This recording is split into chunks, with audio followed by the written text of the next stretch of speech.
ఒకప్పుడు పరమ నిశ్శబ్దంలో మాత్రమే వినిపించే తల్లి పిలుపుతో ఓ దేవత పుట్టింది. ఆమె జన్మ సాధారణ జన్మ కాదు.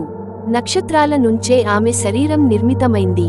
వినూత్నమైన శక్తులతో ఆమె లోకానికి ఆవిర్భవించింది. ఆమె తల్లి పేరు తారకశక్తి. ఆమె తండ్రి మంత్రబలం కలిగిన అగ్నికీర్తి.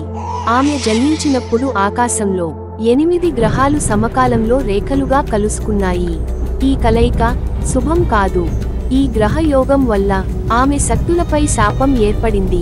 ఆ శాపం ఏమిటంటే ఈ దేవత తన అసలైన శక్తిని ఎప్పటికీ గుర్తించలేదు అన్లెస్ 8 మంత్ర గ్రంథాలు ఒక్కటవుతాయి.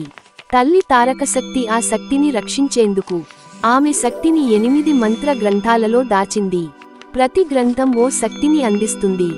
శక్తి 1 అగ్నికవచం, శక్తి 2 జలతంత్రం, శక్తి 3 వాయువేగం, శక్తి 4 భూమికలశం, శక్తి 5 విద్యుత్తంత్ర శక్తి, శక్తి 6 కాలదర్శి మంత్రం, శక్తి 7 మాయా నివారక ముద్ర, శక్తి 8 ఆధ్యాత్మిక ఆత్మజ్యోతి.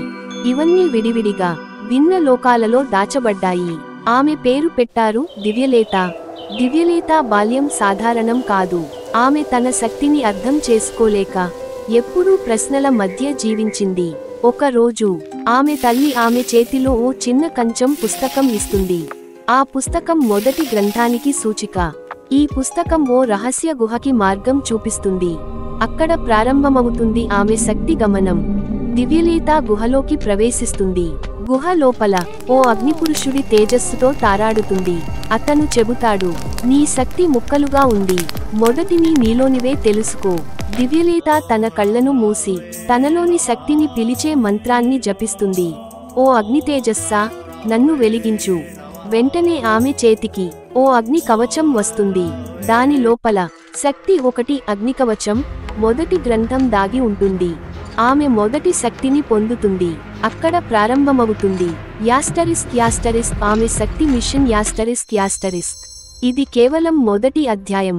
ముందు ఇంకా 7.5 గ్రంథాలు. అన్నీ శక్తిమంతమైనవి, అన్నీ పరీక్షలతో కూడినవి.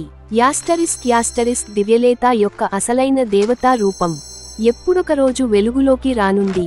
యాస్టరిస్క్ ఇప్పటికి ఇక్కడే విరామం. తరువాతి భాగంలో శాప గుహలో గాలి వేదన, తీరికలేని శక్తి యాత్ర కొనసాగుతుంది.